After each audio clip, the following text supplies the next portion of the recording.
ನಮಸ್ಕಾರ ವೀಕ್ಷಕರೇ, ಜೀವಜಾಲ ಕಾರ್ಯಕ್ರಮಕ್ಕೆ ಮತ್ತೊಮ್ಮೆ ಸ್ವಾಗತ. ಮೊದಲನೇ ಎಪಿಸೋಡಲ್ಲಿ ನಾವು ಅರಳಿ ಮರದ ಎಲೆ ಮತ್ತು ಅದರ ಗುಣಗಳ ಬಗ್ಗೆ ನಾವು ತಿಳ್ಕೊಂಡ್ವಿ.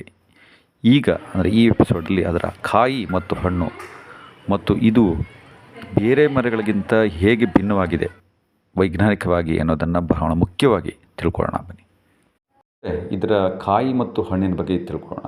ತಾವೆಲ್ಲರೂ ನೋಡಿರ್ತೀರಿ ಅಂತ ಅನ್ಕೋತೀನಿ. ನೋಡಿ, ಇದು ಕಾಯಿ ಹೇಗಿರುತ್ತೆ ಅಂತ ಅಂದ್ಬಿಟ್ಟು, ಇದು ಹಣ್ಣಾದ ನಂತರ ಹೇಗಿರುತ್ತೆ ಅಂತಕ್ಕಂಥದ್ದು. ಇದು ಈ ಹಣ್ಣಿನ ಗಾತ್ರ ಹೇಗಿರುತ್ತೆ ಗೊತ್ತಾ? ಆಲದ ಮರದ ಹಣ್ಣು ಇದೆಯಲ್ಲ, ಅದಕ್ಕಿಂತ ಗಾತ್ರದ ಸ್ವಲ್ಪ ಚಿಕ್ಕದಾಗಿರ್ತದೆ. ನೋಡಿ ವೀಕ್ಷಕರೇ, ನಾವು ಈಗ ನೋಡ್ತಾ ಇರ್ತಕ್ಕಂಥದ್ದು ಸುಮಾರು ಒಂದು 500 ವರ್ಷಗಳ ಹಳೆ ಮರ. ಎಷ್ಟು ಬೃಹದಾಕಾರವಾಗಿ ಬೆಳೆದಿದೆ ನೋಡಿ, ಬಾಣ ಎತ್ತರಕ್ಕೆ.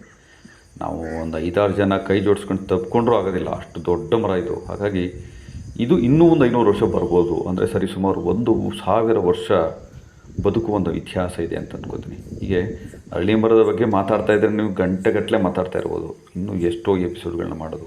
ಮುಂದಿನ ಎಪಿಸೋಡ್ನಲ್ಲಿ ನಾನು ಇನ್ನೊಂದು ಮರದ ಬಗ್ಗೆ ಮಾಹಿತಿಯನ್ನು ನೀಡಲಿಕ್ಕೆ ತಮ್ಮ ಮುಂದೆ ಬರ್ತಾಯಿದ್ದೀನಿ. ಅಲ್ಲಿವರೆಗೂ ತಮ್ಮೆಲ್ಲರೂ ನಮಸ್ಕಾರ.